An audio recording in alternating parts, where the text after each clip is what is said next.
This is Outsourced, America's Manufacturing Crisis, built by Grip 6. I love quotes.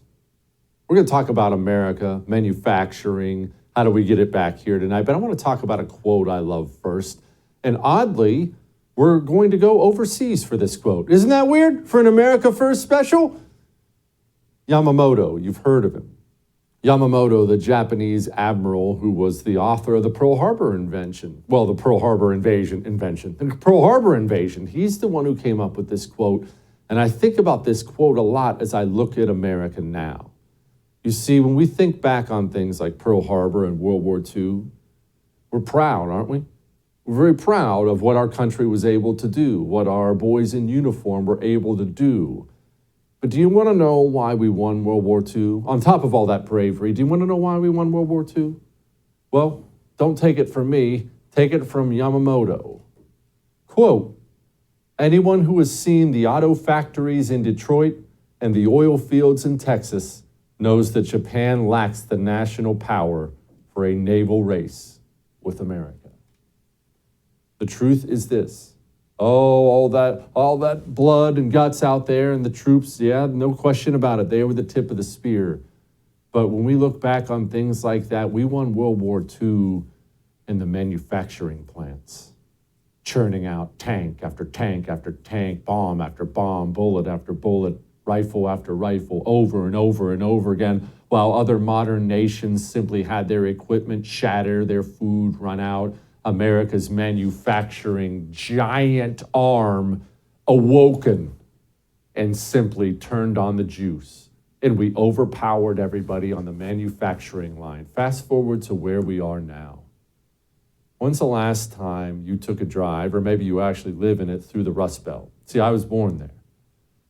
And there are so many towns across the United States of America that used to be bustling Rust Belt towns, manufacturing towns. One of those towns where everybody is tied in some way to the local steel mill. The kids get new shoes on their feet every single school year because of the steel mill.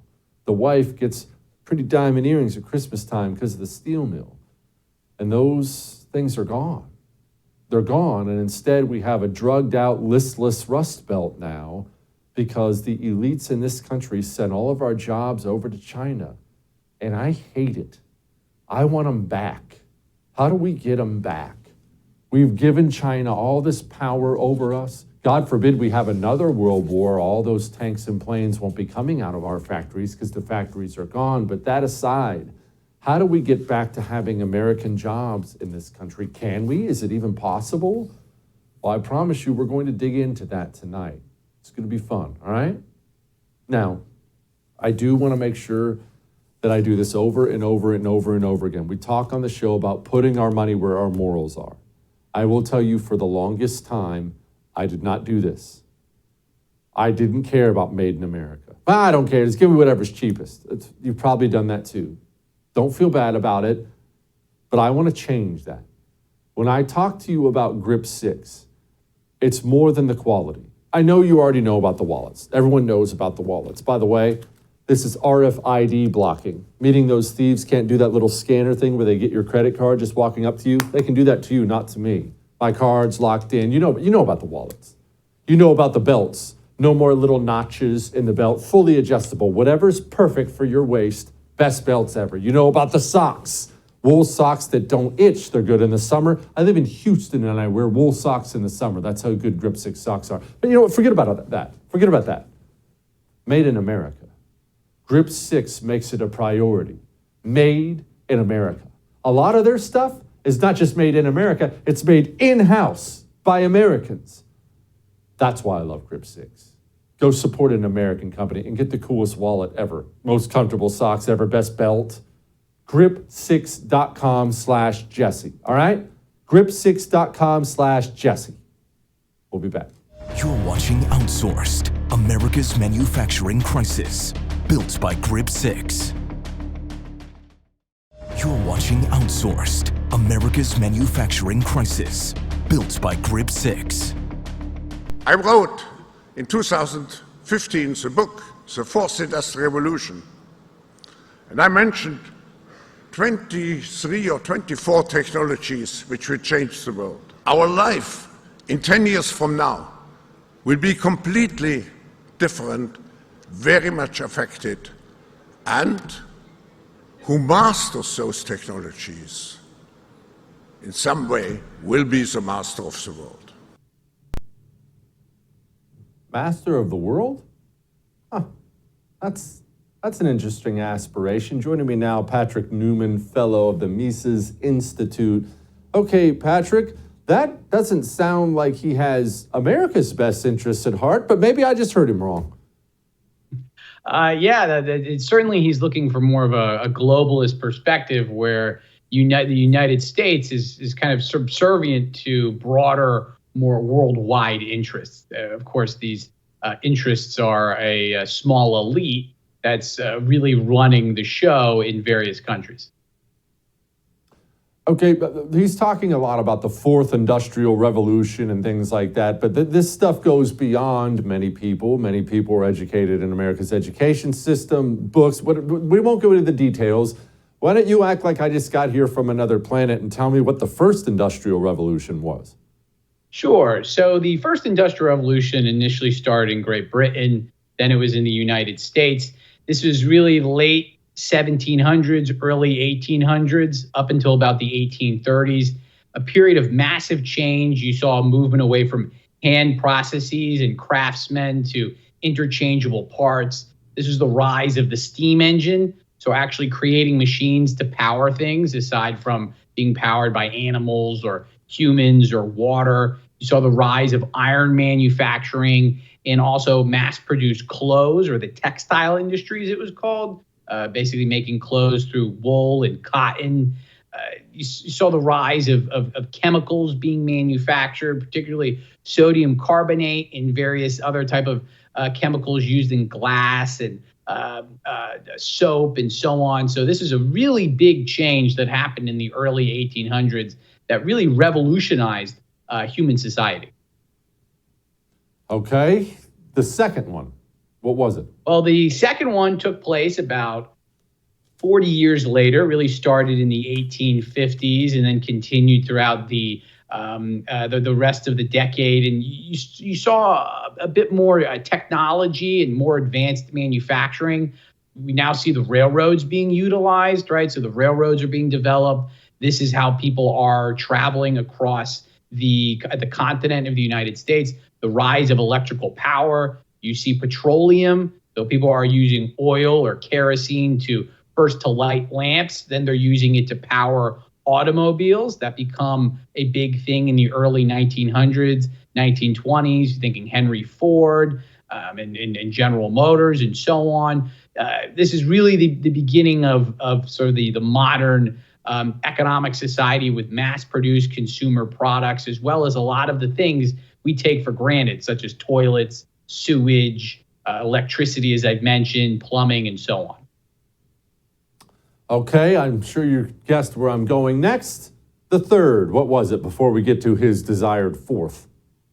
Yeah, well, the third industrial revolution, this really picked up after World War II, and this is really the digital age, right? So this is the rise of processing machines. So you see computer chips, computers. Of course, we think of computers as being the more modern computer we all know, but these really had started off in the even in the 70s and 80s. So you saw the rise of, again, computers, video game consoles, digital cameras, so on. So this is really when more and more things are being processed and sorted through a electronic machine, and we are able to communicate with each other electronically. Of course, the major culmination of this at the beginning of the 20th century, in the late at the beginning of the 21st century, was, of course, the internet. All right. Now, why is the fourth one bad? Because you hear Bond movie villains like Klaus Schwab talk about the fourth one, and you think, man, that's got to be terrible, and whatever that guy wants must be bad. Is it bad?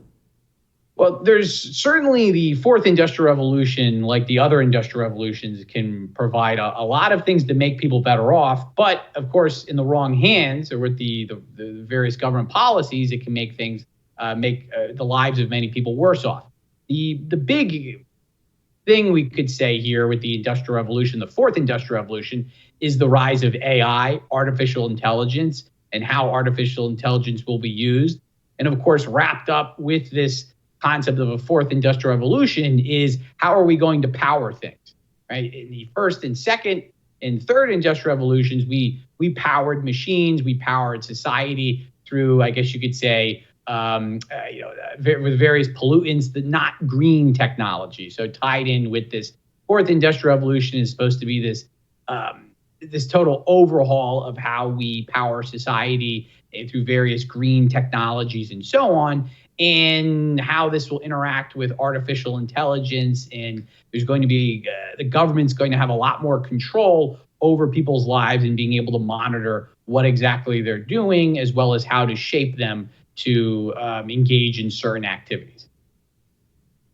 Okay, how are we going to power things? And I ask this because it seems like the forces around the world, governments around the world, are attempting to force a transition from our current power sources that work into ones that simply don't provide enough power yet. You can't shut down a coal plant and just put up solar panels. That's not how it works. The solar panels don't produce enough juice.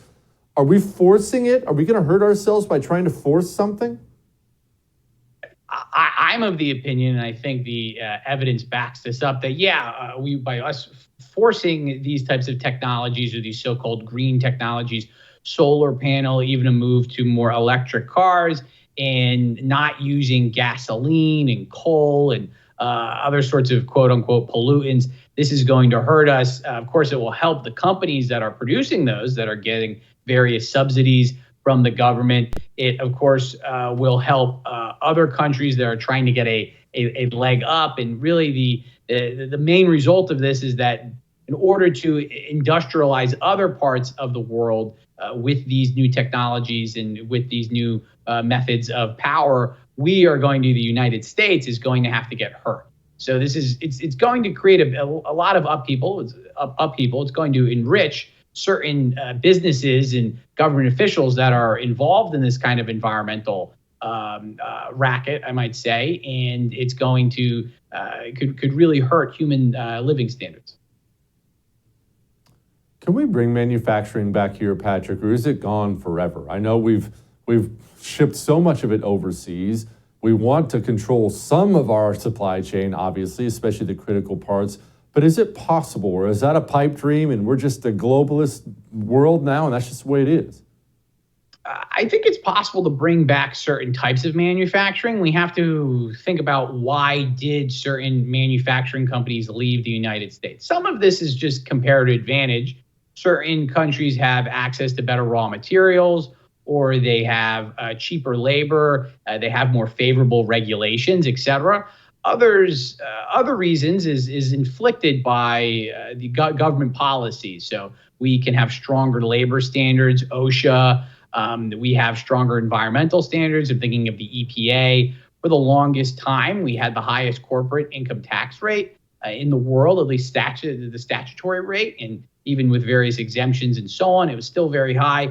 And these discouraged various companies from continuing to produce in the United States, and encouraged them to move to China, to move to Southeast Asia, other parts of the world, and so on. And in those types of industries, we should certainly try to encourage back by getting rid of taxes and regulations that discourage entrepreneurs in America from setting up businesses in the country. Patrick, I appreciate you, man. Yeah, thanks for having me on. My buddy Ross Kennedy joins us next. He knows more about supply chains than anybody, so I'm going to ask him some questions about that. Let's get a little bit smarter. You ready for that? Hang on.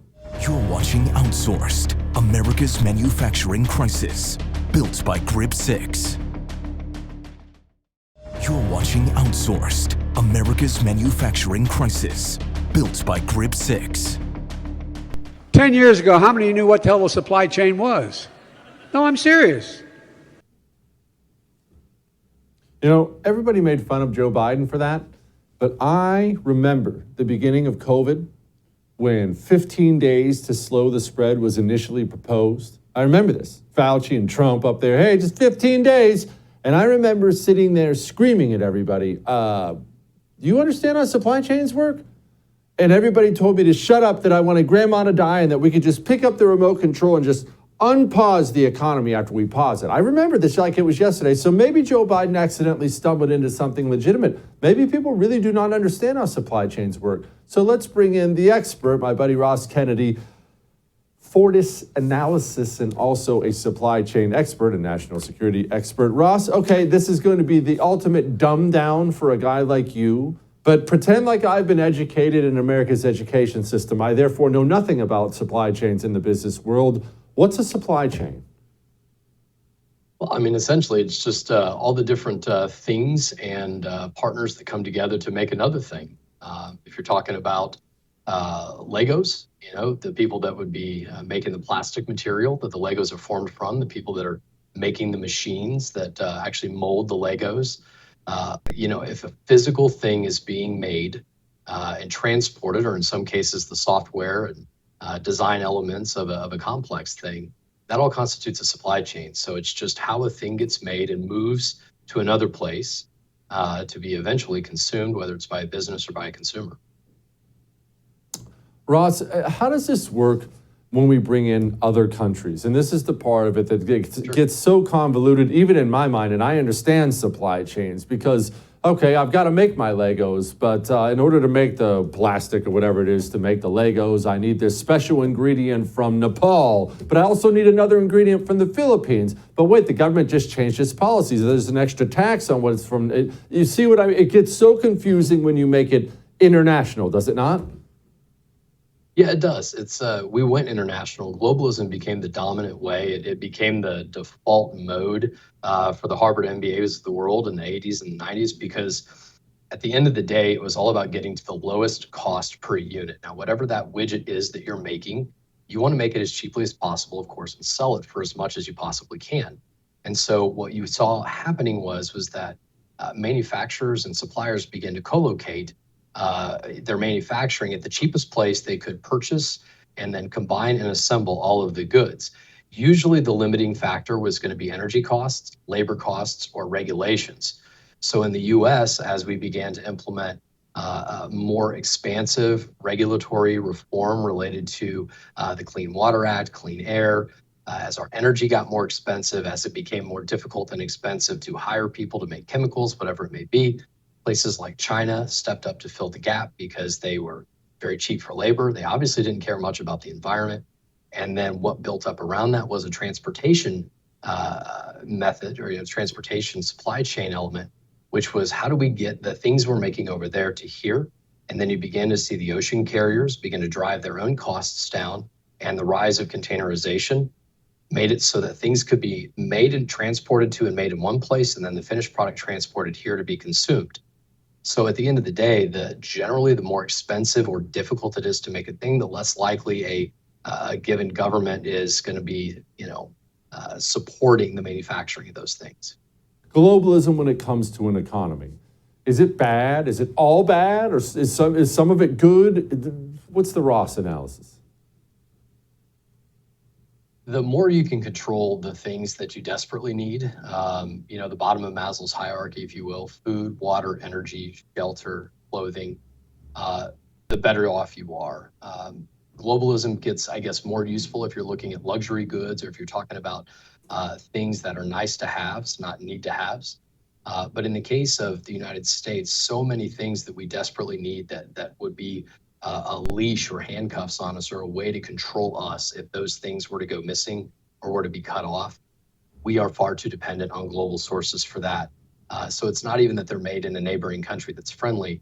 A lot of these things are being made in distant countries that rely on very fragile modes of transportation that can get very expensive in a hurry. And they're being made in countries like China and Russia that are adversarial to US interests. So in that case, globalism extremely bad. And before we even tackle the question of to what extent is globalism good, we should probably at least be able to take care of ourselves and then worry about the bigger picture. You mentioned China a couple minutes ago when we were talking about things being made there and how much cheaper labor is. I'm scared to even ask the question, but Ross, How much does slave labor come into play when we deal with the things that we buy in this country? Far more than we'd like to admit to ourselves, if nothing else.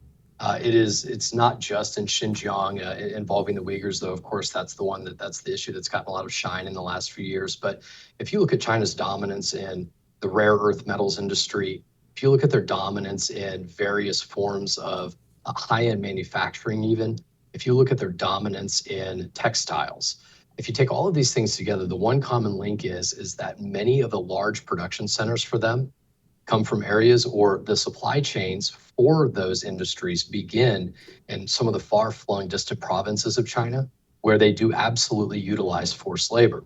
But it's not just in those provinces where manufacturing is a problem. It's the coal that gets dug out of the ground all over the country to power their various factories, endemic with prison labor, forced labor. The other one, anytime you see poverty alleviation programs, where a company or a Chinese province says, oh, we participate in poverty alleviation, that's code for internal migrant trafficking. And what they're doing is they're taking very poor people and conscripting them into incredibly low-paid, slave-like conditions, moving them from one province to another and forcing them to make things, in some factory that's 1,000 miles from their home and families. Is this something we need to be more proactive about as a nation, Ross, in all seriousness? I'm not even picking political parties here. Or is this just kind of how it is? The second you start taking things from other countries, you're going to have slave labor as part of your economy.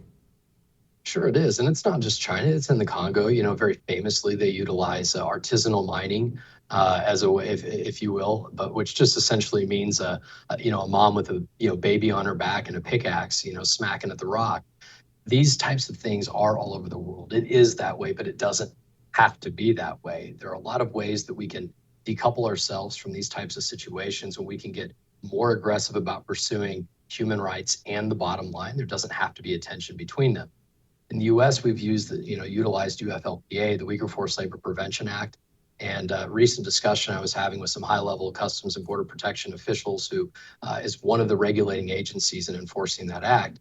There's 78,000 companies right now under active investigation, either Chinese entities or U.S. entities that are suspected of being involved and are having shipments detained and investigated under UFLPA. So we're not doing nothing about it. It's certainly the most aggressive that we've ever been in trying to enforce this, but there's a huge amount of work to be done, and we're not seeing the amount of reshoring activity yet that one might suspect they would be if they're importing from China and getting their shipments detained for suspension of the act. They're kind of just waiting it out or setting up new companies and trying to bypass or get the goods in through Canada or Mexico or some other way. Ross, thank you, my brother. Come back soon. Thank you, Jesse. I talk to you a lot about Grip 6. And what do? What do? I pull out the wallets because everyone loves the wallets. These cool little card holders. And yeah, my cards lock in. You've seen it 100 times. I'm not even going to do it. I've talked to you about the belts. I've talked to you about the socks. I've talked to you about the quality of everything. That's not really what appeals the most to me about it. I love that it's all American made.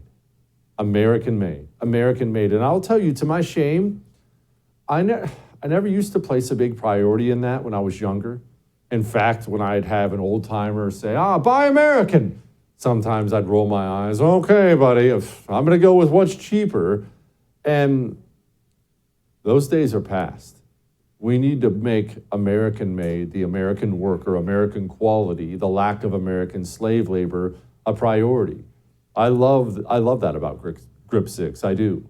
To be honest with you, full disclosure, I would probably buy their socks if they weren't even that great because they're made in America. Now, they happen to be the best freaking socks ever, the best belt ever.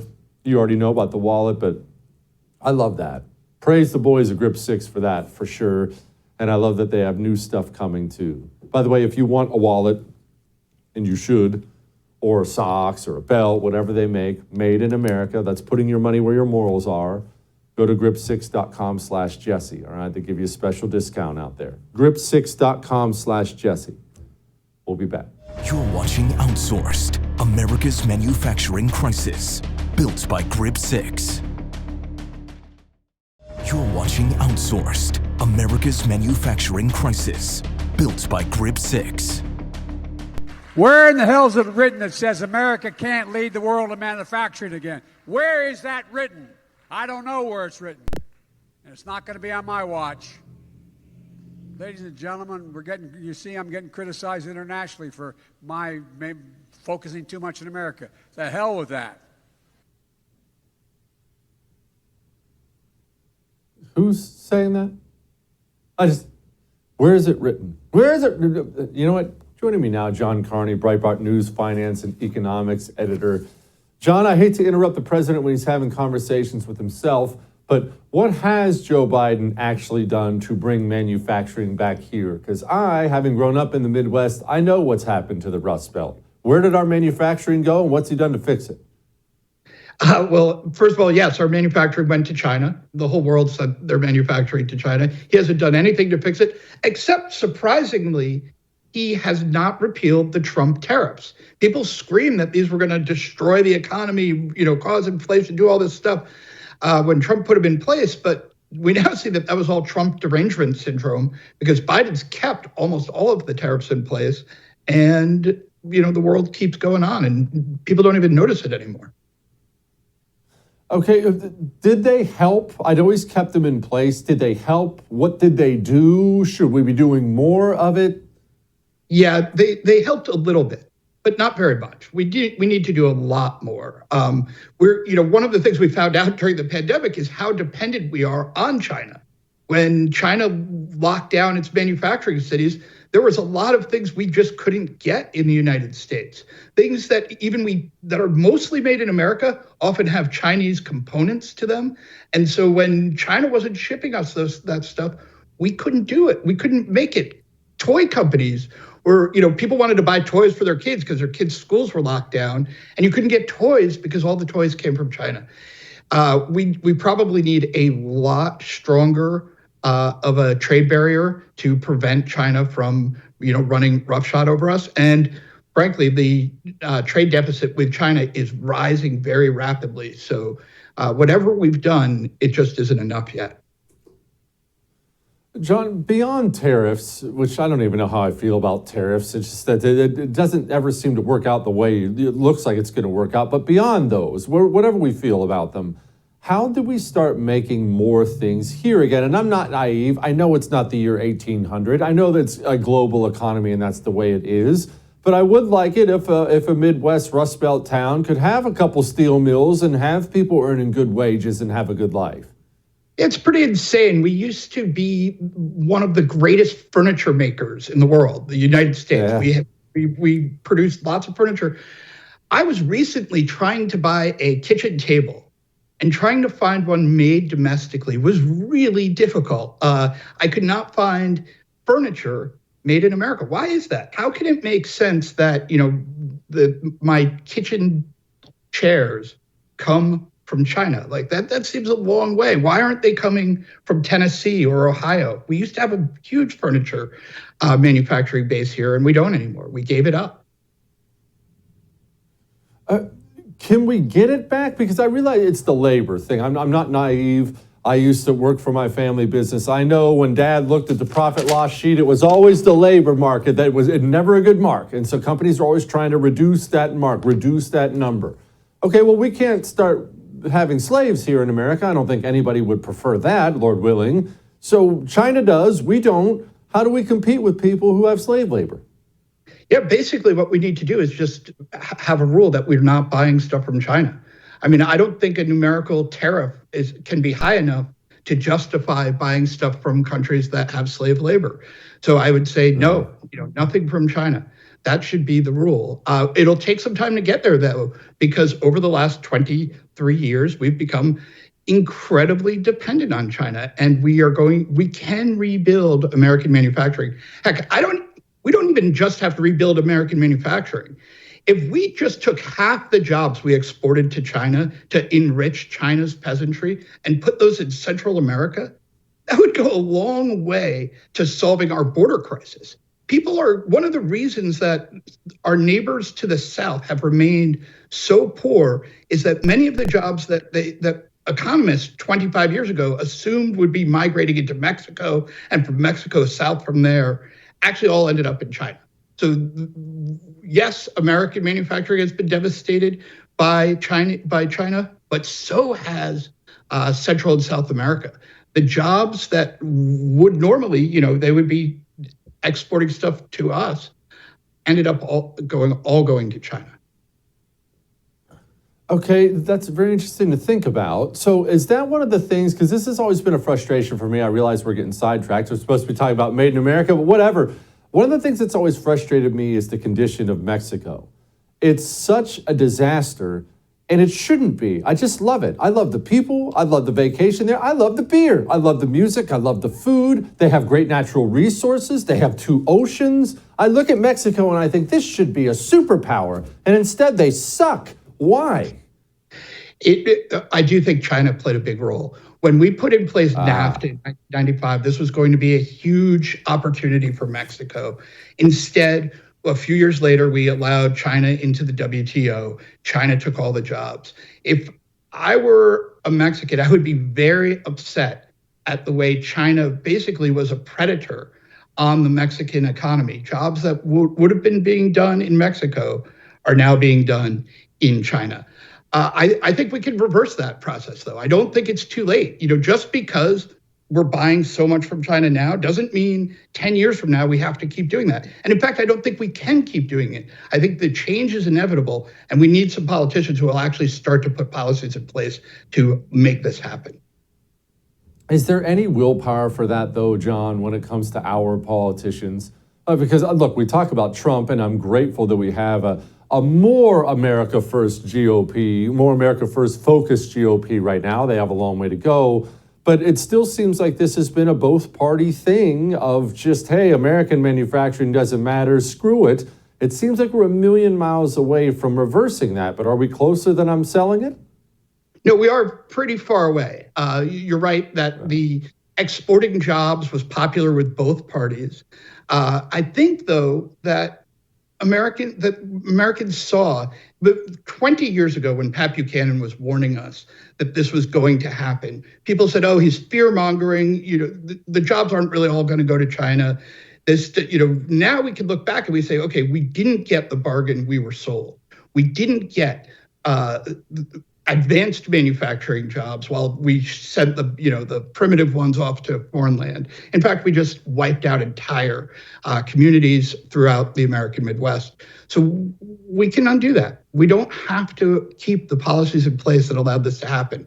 It is within our power to change our policies.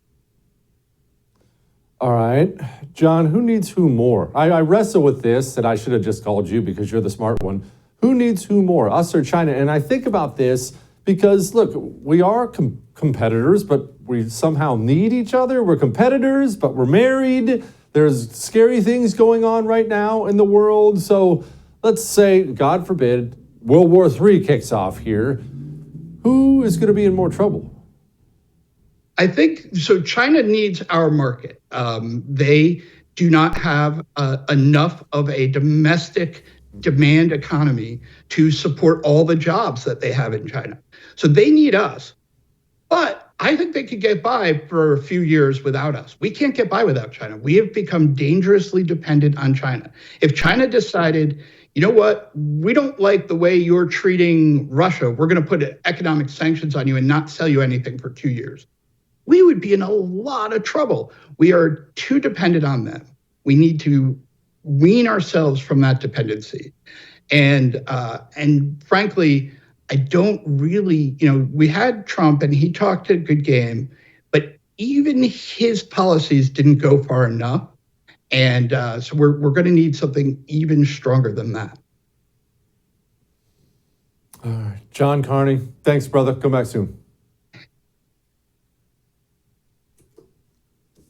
The Grip 6 boys. We want to talk about American manufacturing.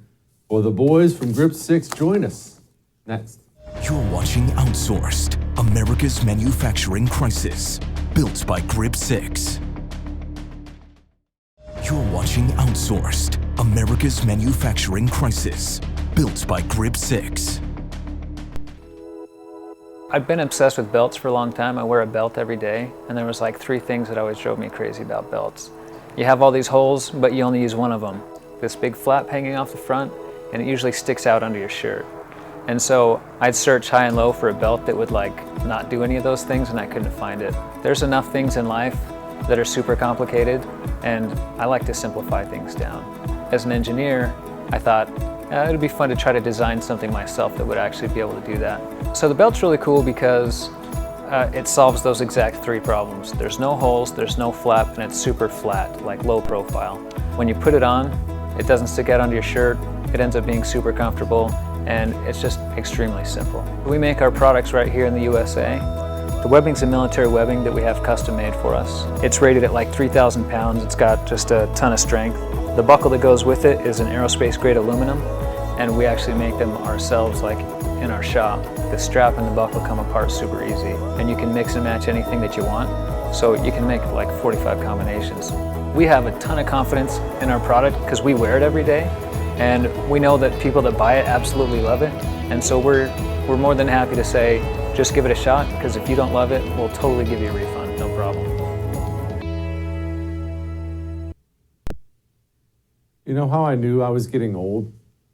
When I started to prioritize things like my socks and my belt, and I started complaining about my wallet, and that's when I knew. And now when you improve on those things, you find actually the quality of your life is better. My Grip 6 belt doesn't pinch me, and the little fat thing I have right here on the hip. Joining me now, BJ Minson, the founder of Grip 6, and David Burton, General Counsel, Director of Marketing at Grip 6. Okay, BJ, the belt itself, let's just set aside everything else. Why did it take so long to find a belt, for me to find a belt that didn't have the holes? It's the whole thing that's the problem for me, because they all look gnarled like that. Every single one of them does, and it drives me absolutely up the wall. This is the only belt I've ever seen like this. Yeah, I'm not sure why it took a long time for that belt to come out. I hated the belt with holes for a long time, and so I used to wear one of David's military belts, and it was much better, but it still was really bulky. So it was kind of like, how could you make a belt that's like the military belt and doesn't have the holes but isn't so bulky? And that's kind of how I came up with the belt. David, made in America. I've in the past, just doing stupid T-shirt ideas or various other dumb things I do on this show, I've looked at things like this, and it's so hard to find good stuff that is made in America. Or if you find it, it's super expensive. Yet, and that's what we've been talking about a lot tonight, yet you were able to do it. You guys were able to put together outstanding products that don't break the bank, made in America. I don't want you to give away all the trade secrets, but how'd you do it? I think when we started Grip 6, we had this idea that we didn't want to just be a business that was successful. We wanted to be a business that helped change a little bit, for the better in America. And so kind of like our underlying mission is to affect manufacturing. And the only way we can do that is to make products that are that we can do in scale, we can do mass quantities, and we can do them really high quality, they're innovative, and that they don't break the bank. And so as we go through things or we price things out, we price them as low as we can, and looking at getting as much manufacturing experience as we can as well. And so I guess the answer is, if you have that as an idea going forward, you push to that, you put your energy into it, you can be successful at it. Manufacturing in America. People complain, rightfully so, about it leaving our shores, and it has left our shores, sadly, for decades. Since you are both knee-deep in this, David, I guess I'll stick with you for this one. Can we bring it back? You've been successful. You built this great company. Everyone's thrilled with everything. I get emails every single day. Jesse, the socks. Jesse, my wallet. But is this something on a larger scale that we as Americans can do? Can we bring it back? Look, Jesse, it's not just that we can do it, we have to do it, right? I mean, manufacturing is the backbone of any economy, and especially for America. You're looking at America 50 years ago or so, and we were the kings of manufacturing in the whole world.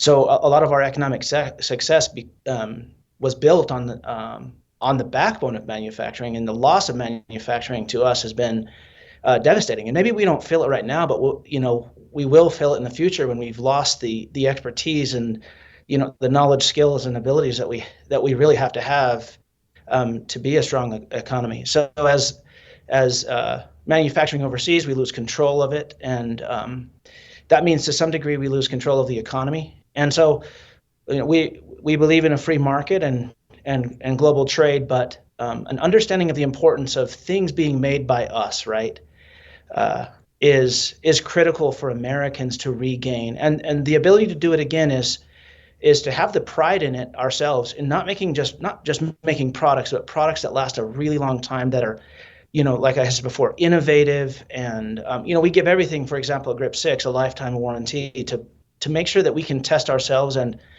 making sure that we're following in line with our own values and principles. But the key to the future of American manufacturing is, in our opinion, we spent a lot of time thinking and discussing and moving in this direction, is modernizing manufacturing and being nimble, using automation and robotics and technology to be competitive. We can never be competitive with China or India for labor prices, for example, but we can be more than competitive with technology and innovation, which is what our strength is currently in any case. So I think that manufacturing in America, we have to rethink what it looks like. It looks nimble. It doesn't look like the old boy system of manufacturing 100 years ago. And as we accept that, and it looks really cool, modern American manufacturing is, and it looks great. And I can say, working at Grip 6, it's something that is super fulfilling. So as we rebuild the American kind of manufacturing in several industries, not only is it really essential for economy, but it's also rather fulfilling for the people that work in it. We get a lot of technical jobs, technical labor, engineering and machining, and problem-solving skills that will help us for many years to come. BJ, I'm actually glad the founder himself is here, because I have to ask you a question. There's currently a war going on within the Kelly household. You see, everyone knows that this is my Grip 6 wallet, that I've held it up in front of the camera 8,000 times. This is my Grip 6 wallet. I wanted to try one without the loop. I now have this wallet, and where my cards, as you can see currently, are. By the way, cards not falling out until I want them to. My youngest son is outraged that I have dropped the American flag and gone with one that did not have the American flag. I explained I wanted one without a loop. I'll give it up to the founder. Your call. So what's your question as far as loop or no loop?